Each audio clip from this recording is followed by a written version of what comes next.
Sir mic எடுக்குதுங்களா?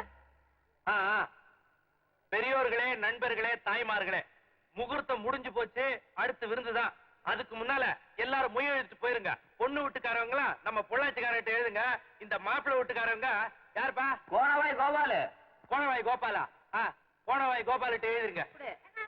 Mevani முடக்கணி counter பொண்ணு வீட்டாருக்கு மொய் வச்சது ரூபா 50. சும்மா இருக்க மாட்டீங்களா நீங்க? சண்டை போறதுக்கு தான் உங்களுக்கு கிடைச்சது. ஓலப்பாளையம் அருணாச்சலம் ரூபா 3.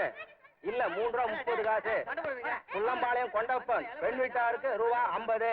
நாச்சிப்பாளையம் நல்லம்மா பெண் வீட்டுக்கு 35 ரூபா 50 காசு. மொடக்குறிச்சி கொண்டப்பன் 100 ரூபாய். கள்ளிப்பட்டி ஜோதி பெண் வீட்டாருக்கு 35 ரூபா 50 காசு. எல்லா கழுதையும் மொழிப்படுத்த பொண்ணு வீட்டுக்கு எழுதுறாங்க. நம்ம சாதிசன ஒருத்தரையும் காணோம். குடும்பத்தோட வந்து கொட்டிக்கிறாங்க. தள்ளி காசு எழுதல. என்னது இது? 2ல 1 பாத்துறேன். எனக்கு கிண்டலா?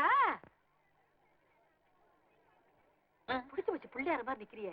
போய் என்ன ஏதுன்னு கேளுப்போ. கேட்டுட்டுமா? கேளுங்கற.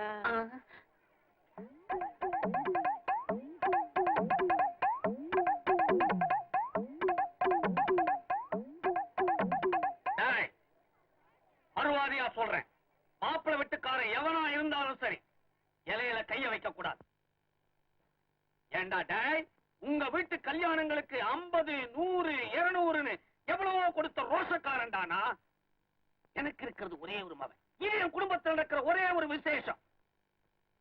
நான் கொடுத்ததை எப்ப திரும்ப வசூல் பண்றது? ஒழுங்கா மொய் எழுதுறதா இருந்தா இலையில கைய வையுங்க. இல்ல எந்திரிச்சு கைய கழுவிட்டு திரும்பி பார்க்காம ஓடி போங்க. எந்திரிங்களா? எந்திரிங்க. நான் சொன்னது கரெக்டா? என்ன புசகடத்தனமா பேசுற? ராத்திரி மகன் 50 ரூபா கொடுத்தேன்.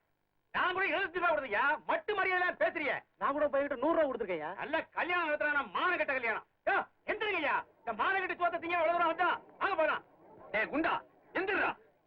ஏண்டா டேய், இவனெல்லாம் ராத்திரியா மொய் பணம் கொடுத்தா சொல்றாங்களே, எங்கடா அது? எனக்கு ஒண்ணும் தெரியாது. நான் இல்லையாவது பூனை இல்லையாவது சொல்லி போடுவா. சொல்றா. உங்க பையன் வடிவேலு தான் நேத்து ராத்திரியே 2500 ரூபாய் மொய் பணத்தை வாங்கி வாங்கி சீட்டாடி தோத்துட்டான்.